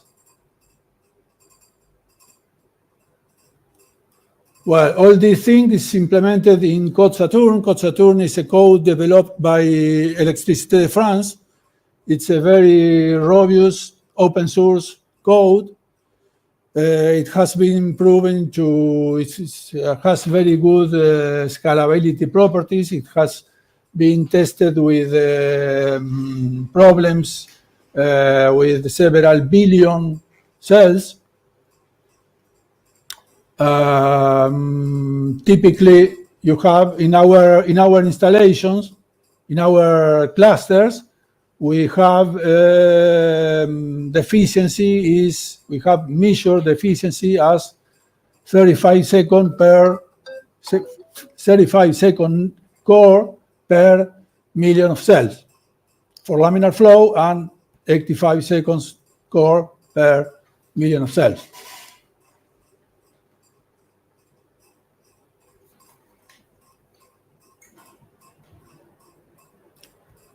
Well, now we have to represent the rigid bodies. The rigid bodies can be represented with 6 degrees of freedom, 3 for translation and 3 for rotation. Historically, the most well-known way to represent rotation are Euler angles, but from a point of view, I think that the best form to represent rotations are quaternions. They are similarities in the representation of rotations, the so-called Gimbal-Locke effect. The drawback is that you need 4 degrees of freedom instead of the minimum of 3 for the rotations. And there is a small, another not so important problem, that is that, in fact, quaternions are not uniquely defined from the rotation matrix. For a given rotation, you have 2 quaternions, Q and minus Q, that represent the same rotation. It's not a problem, but let's say it's some non-completely determination of the quaternion from the rotation. You have to take it into account in several parts of the code. You have to take into account that. Well,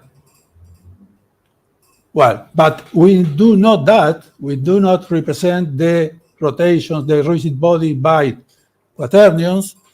We do another thing that I will explain here, is to represent the rigid body by a set of m particles.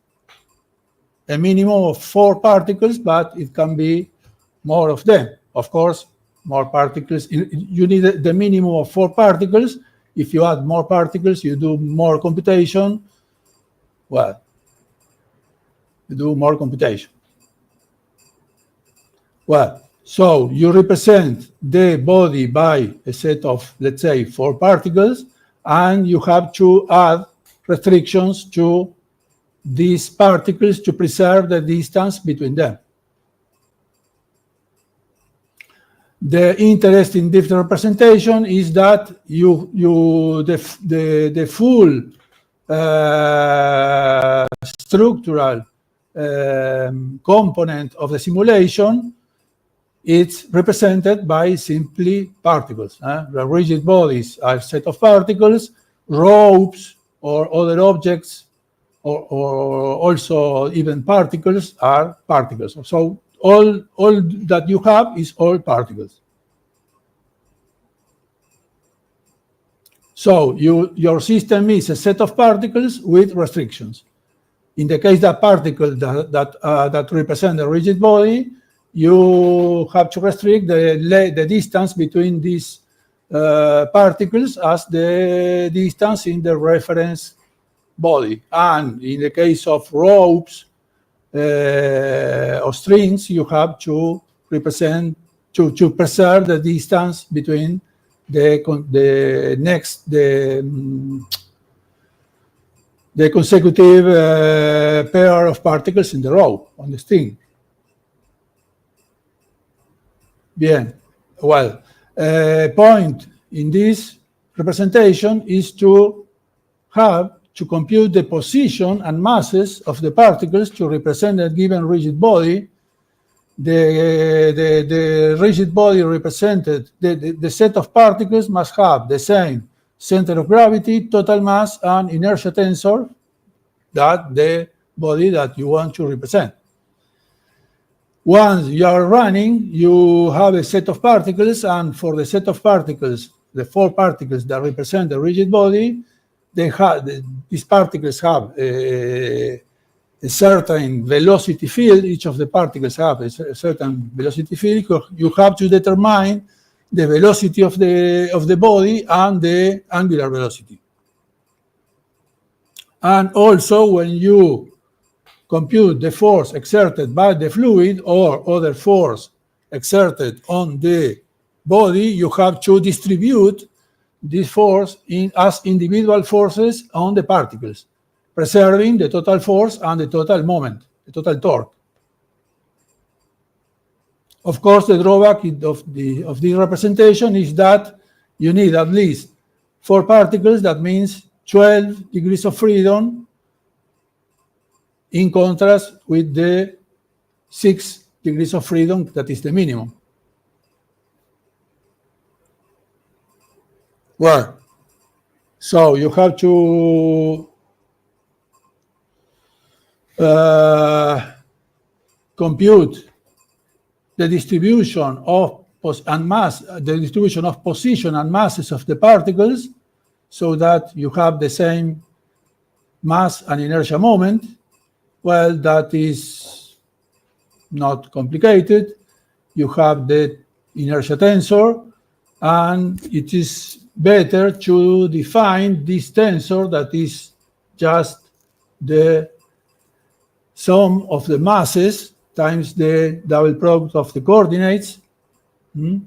And so you have this relation between the inertia tensor and this J tensor.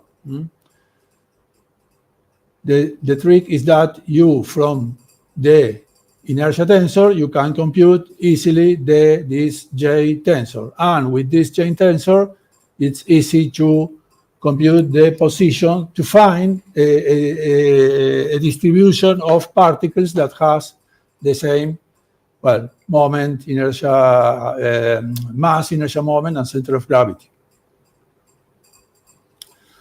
Conversely, when you have some force or torque on the body, you have to distribute it as a sum of distribution of forces on the individual particles.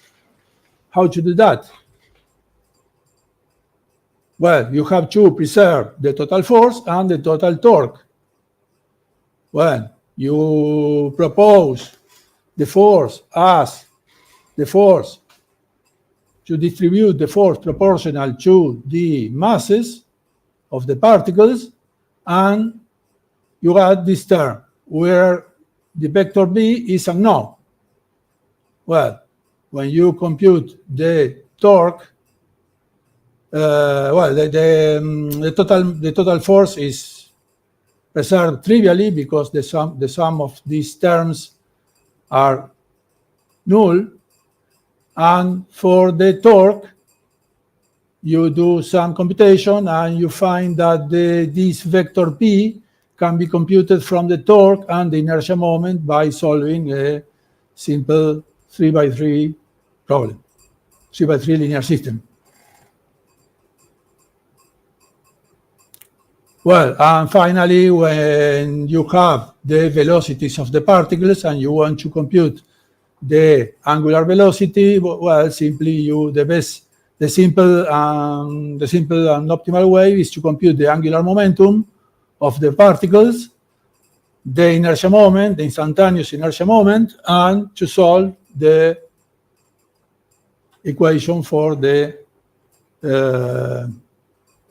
angular velocity in terms of the angular momentum. If you have more than this, if the velocity of the particle, for some reason, let's say for question of precision, does not represent an authentic rigid body velocity field, then this is equivalent to solve for the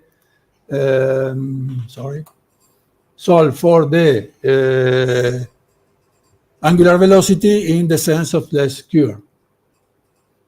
Well, so once you have your set of particles, you solve the equations, the dynamic equations for the particles with the restrictions given by the restrictions because of the rigid bodies or ropes or strings or whatever restriction you have.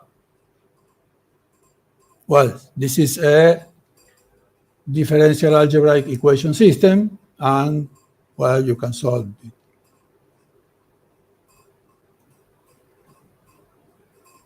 Well, the GKs represent bilateral restrictions given by the rigid bodies, articulation between bodies, anchors, etc. Another point is that you have to compute for the penalization term, for this, when you want to add this Darcy term, you are in a cell of the fluid and you want to know in which body, if this cell is in the free fluid or is inside one of the bodies. Well, that can be efficiently computed with one fast way to compute that is using the approximate nearest neighbor library. This is a library based on octrees and box decomposition trees, and it computes the nearest neighbor point in order log of the number of rigid bodies in the simulation. Collisions between rigid bodies and against the walls are taken in terms of penalization terms. Well, and these other things are in the future, are not implemented still. Well, so I will show a video of simulations. In this case, you have a spin top. The spin top is sliding. The spin top is sliding. Its lower vertex is sliding, and here we can see that it has the typical behavior of nutation and precession. This other example is the so-called Zanibekov effect. Zanibekov effect is that when you have some body that has 3 different inertia moments, the movement around the intermediate inertia moment is unstable. This is so-called also the tennis racket effect or paradox. The paradox says that it is almost impossible to rotate, to do a clean movement of the object around the intermediate axis inertia because it's unstable.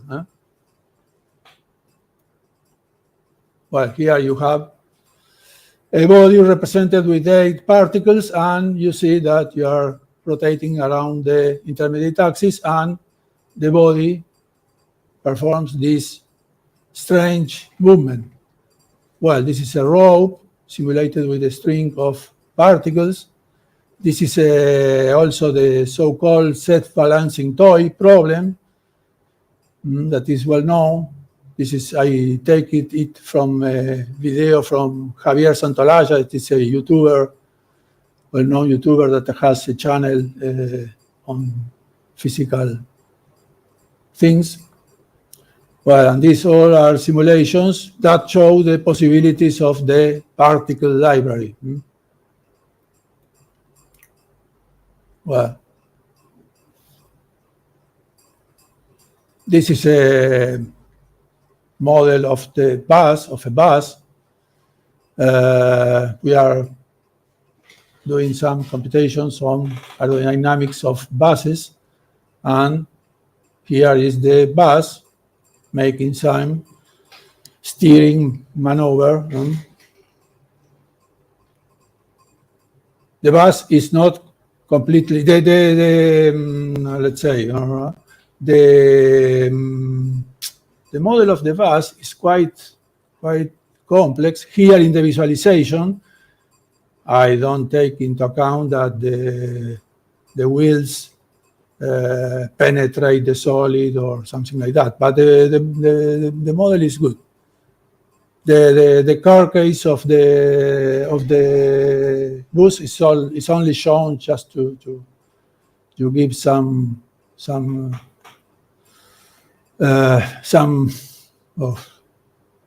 fancy visualization. Well, this represents a vehicle composed of two parts. Well, I advance the video because it is. Well, all these previous simulations were purely simulations with just the particles. Here is the first animation with the first simulation with the fluid. It's a buoy, a floatant, a positive buoyant flow, a positive buoyant buoy immersed in a box. The box experiences an harmonic movement, and the buoy is anchored at the bottom of the box by a rope.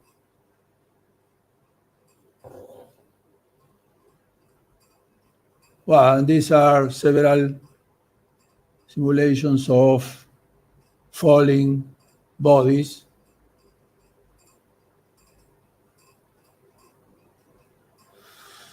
This is a sphere rolling on a table. This one is interesting. No, following one.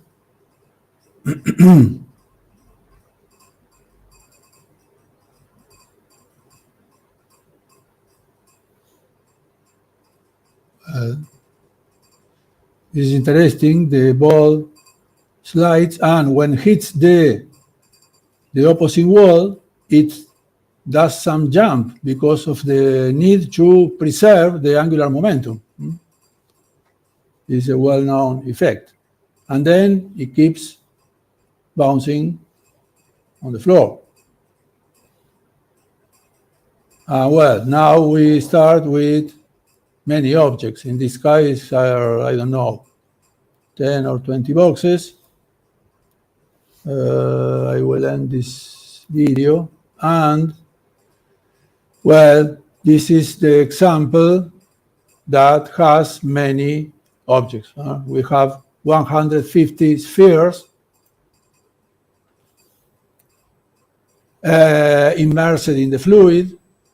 The box, I can't show, the box is not shown. We have a rectangular box, and the spheres are inside that box.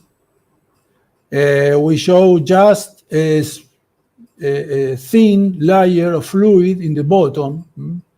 I cannot show the whole fluid because the visualization becomes too complex.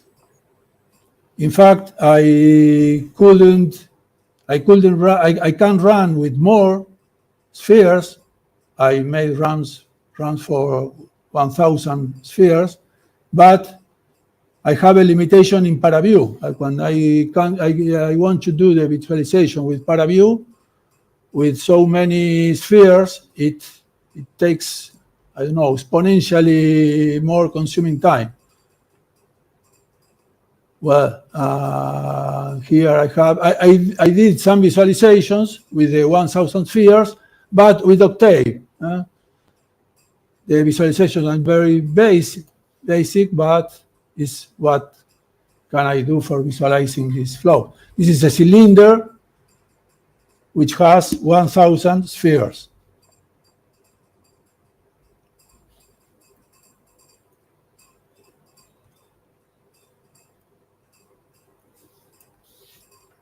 This is the lateral view, and this is a top view.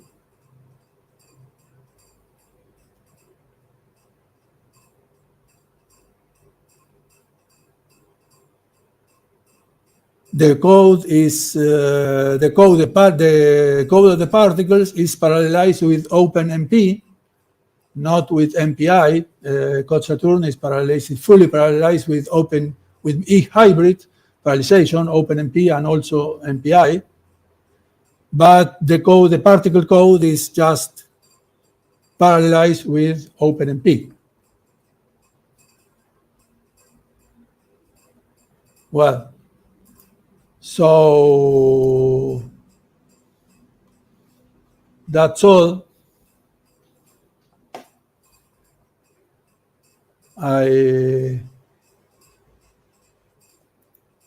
That's all. Thank you very much for seeing my presentation. Thank you very much, Mario, for this nice presentation. Should I stop sharing or something? Now we have time for 1 or 2 questions. So if you are available for the questions. Yes, of course. Yes. Have some questions?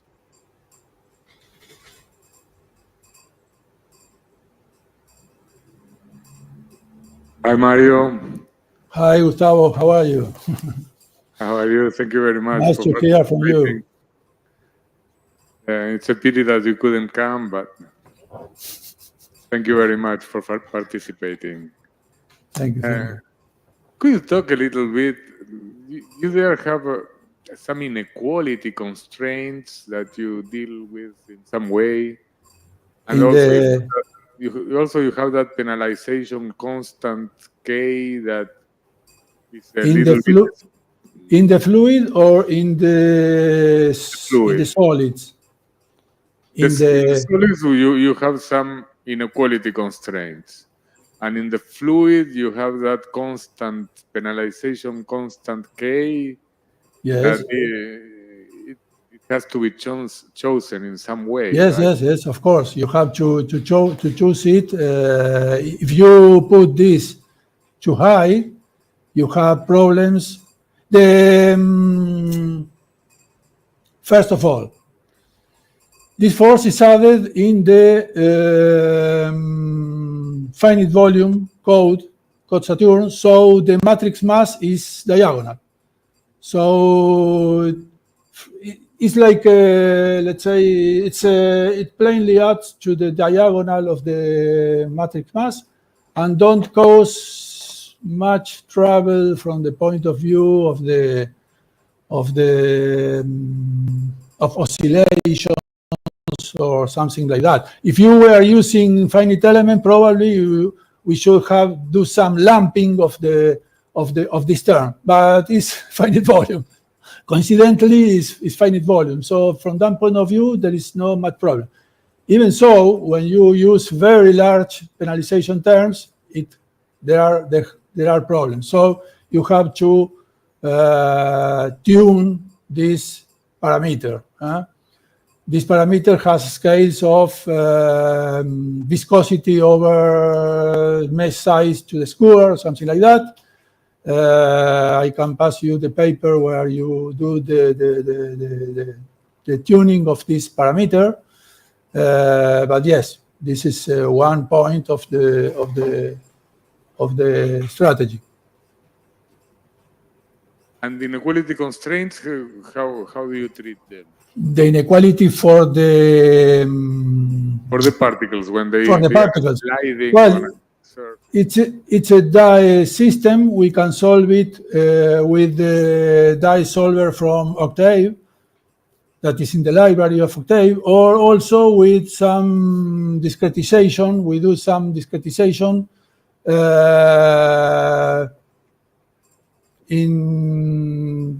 that is, let's say, adapted to the fact that these are not ODEs, they are DAEs. It's a variation of the trapezoidal method, but adapted to the restrictions. I don't have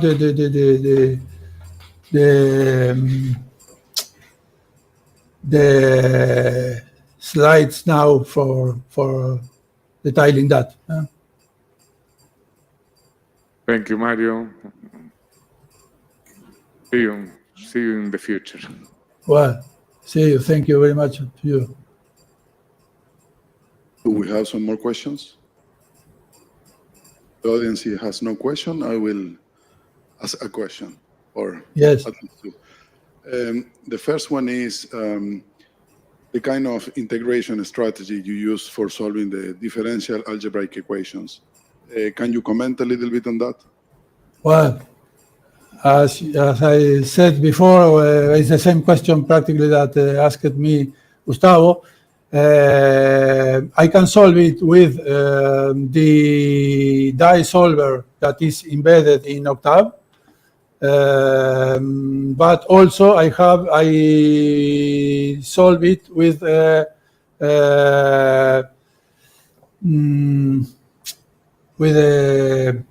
trapezoidal rule, but you have to impose the restrictions on the new time, on the Tn+1.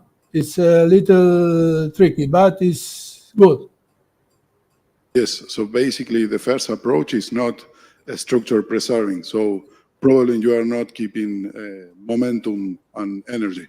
But with the second one, I think is some sort of energy momentum integration scheme. And you need to have the constraint in the next time step in order to preserve the invariance. Sorry? So I think the second option that you are dealing with is an energy momentum scheme in which you are preserving invariance of the mechanical system.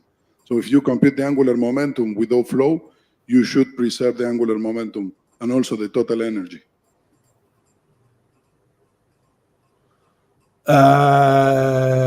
I don't preserve total energy and angular momentum. It's just preserved as the precision given by the numerical discretization. It's not a preserving algorithm. Okay. And the second question is, you are dealing with 12 coordinates and 6 restrictions. Sorry, one observation. These systems are immersed in water, in fluids, so the truth is that from the point of view of the fluid are very, very dissipative. So the truth is that I think that there is no,